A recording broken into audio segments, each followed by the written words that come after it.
Hola, bienvenidos a nuestro canal nuevamente. Hoy vamos a hablar del Winstrol y la oxandrolona, dos esteroides muy utilizados en el mundo fitness, y vamos a hacer una comparación.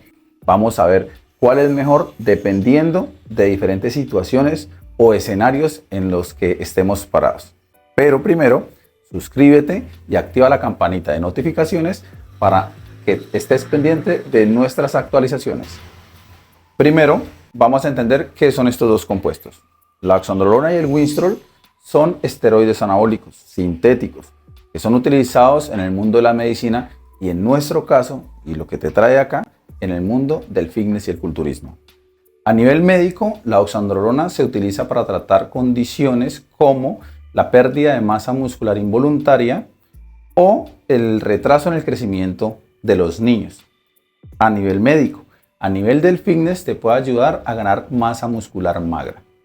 Por otro lado, el Winstrol, a nivel médico, su uso es más limitado y simplemente se reduce a combatir la anemia hereditaria. Sin embargo, a nivel del fitness y el culturismo, te puede dar una gran resistencia y una mayor definición muscular. Ahora hablemos de los efectos secundarios. Por un lado, la oxandrolona es el esteroide más suave que se conoce hasta el momento. Esto quiere decir que quizás te dé un poco de acné y si eres mujer te puede desordenar el ciclo menstrual. Por su lado, el Winstrol es un poco más fuerte. Puede traer efectos androgénicos más cargados, más graves. ¿A qué vamos? Si te va a dar acné, te va a dar un acné severo. Incluso puede llegar a la parte crónica.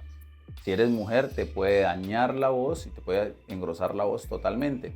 Y adicional a eso, tiene una carga hepática mucho más elevada. Recuerden, chicos y chicas, lo primero es la salud, por lo cual estos esteroides no pueden ser utilizados y no deben ser utilizados sin una supervisión profesional. Entonces, mucho ojo con esto. Cabe aclarar, y para seguir con la comparación, también es cierto que la oxandrolona es considerada un esteroide mucho más suave que el Winstrol, ya que este tiene una carga hepática mucho más elevada.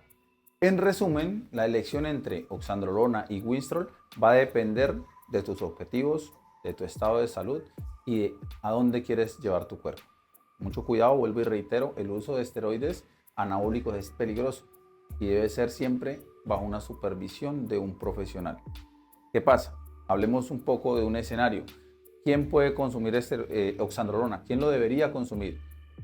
Recuerdan que dice que evita la pérdida de masa muscular involuntaria. Eso quiere decir que si estás en una etapa de definición muy fuerte, muy agresiva, con dietas muy bajas, pues la oxandrolona va a ser un compuesto muy útil en ese escenario. El Winstrol te va a dar una mayor definición y mayor resistencia, lo cual te va a permitir entrenar de una forma más elevada. Si eres mujer, el Winstrol es un plan B o plan C. Digamos que priorizaríamos sobre la oxandrolona.